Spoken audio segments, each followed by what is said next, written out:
How's it going, everyone? I hope you are having an awesome day. My name is Wheaton, and today we're going to be revisiting the Alpine F1 livery. Why, you might ask? Well, earlier this week, the Alpine brand released its LMP1 car for the World Endurance Hypercar class, the A480. The Orica-built chassis shares a very similar livery to its sister Formula One car. And with both launches now done, it seems that Alpine is going to be very consistent with its branding for its motorsport programs. And this got me thinking, what would the Alpine livery look like on a GT3 car? For this, I used the Renault Sport RS01. This is a model for Assetto Corsa that I got from the ACM modding team. I will drop a link to it down in the description below. Starting with a very basic livery, we're going to start off by changing the color to a simple Alpine blue. We will worry about changing the sponsors down the road. Next, let's get rid of this gray checkered pattern on the door panel and implement that beautiful French flag graphic. Filling in the checkered pattern with a nice blue and throwing that French flag on, I made the entire rear of the car completely red.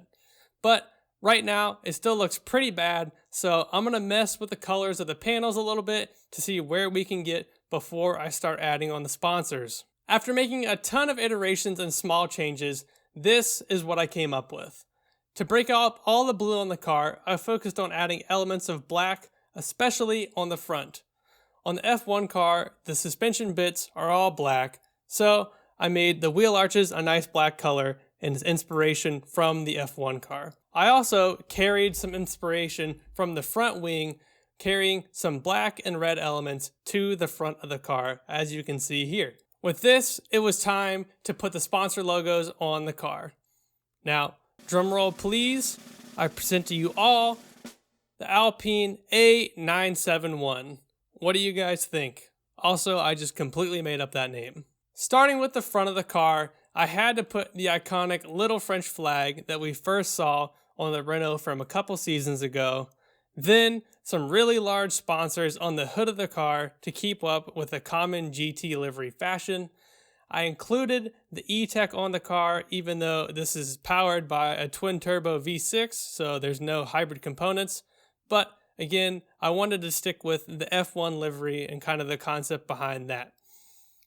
Moving down the car to the side, we have Alpine sponsors RCI Banking and Microsoft. Then a little number box to keep in regulations with the standard GT3 livery. Then further down with the Alpine A.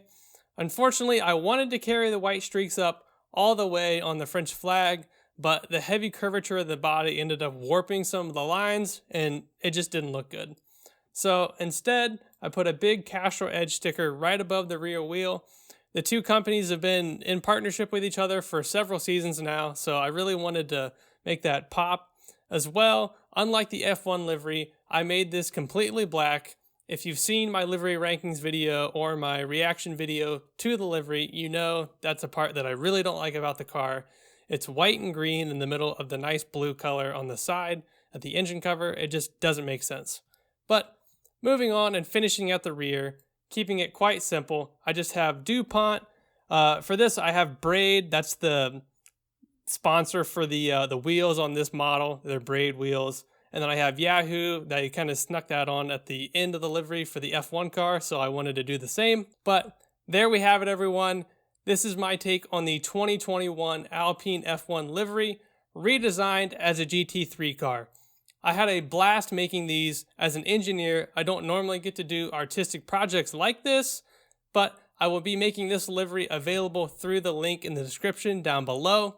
If you want to see more of these, let me know in the comments down below. But as always, I'm Wheaton, and thanks for hanging out with me.